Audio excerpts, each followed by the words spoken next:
তেজগাঁও থানা বিএনপি পরিবারের উদ্যোগে মাদক ও সন্ত্রাস বিরোধী মিছিল অনুষ্ঠিত হয়েছে। মিছিলে প্রধান অতিথি হিসেবে উপস্থিত ছিলেন ঢাকা মহানগর উত্তর বিএনপির সাবেক আহ্বায়ক সাইফুল আলম নীরব। মিছিল প্রারম্ভে সংক্ষিপ্ত বক্তব্যে সাইফুল আলম নীরব বলেন, বিগত ফ্যাসিস্ট সরকার তার নেতাকর্মীদের মাধ্যমে সারা দেশে মাদকের সিন্ডিকেট গড়ে তুলে তরুণ সমাজকে ধ্বংসের দিকে ঠেলে দিয়েছে। এমপি বদির মাধ্যমে সারা দেশে বাংলাদেশে মাদক সিন্ডিকেট করে রমরমা বাণিজ্য করেছে। কিন্তু বর্তমান বিএনপি সরকার তারেক রহমানের নেতৃত্বে এদেশে মাদক নির্মূলের প্রচেষ্টা চালাচ্ছে এবং যুব সমাজকে সচেতনতার মাধ্যমে মাদক বিরোধী অবস্থান তৈরি করছে ও যুবশক্তিকে দেশের কাজে লাগানোর আপ্রাণ চেষ্টা চালাচ্ছেন। তিনি আরও বলেন, বাংলাদেশের ইতিহাসে সবথেকে সময় উপযোগী বাজেট এবার জনকল্যাণ তারেক রহমান সরকার দিয়েছেন।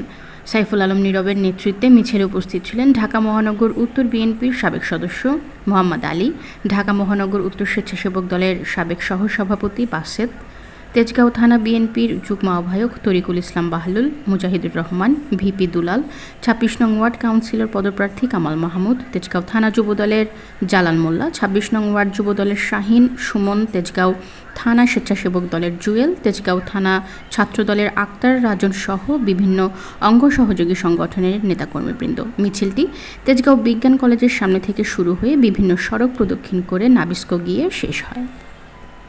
তারেক রহমান সরকার গঠন করার পরে তিনি নির্বাচনের পূর্বে যে সকল অঙ্গীকার করেছেন একে একে তিনি সকল অঙ্গীকার পূরণ করছেন।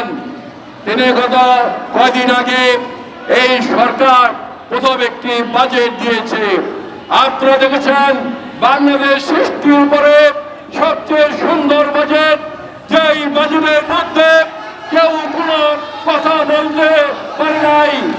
কিন্তু স্বাধীনতা বিরোধীরা এরপর দিয়ে একটি মিছিল করেছে, হাস্যকর মিছিল।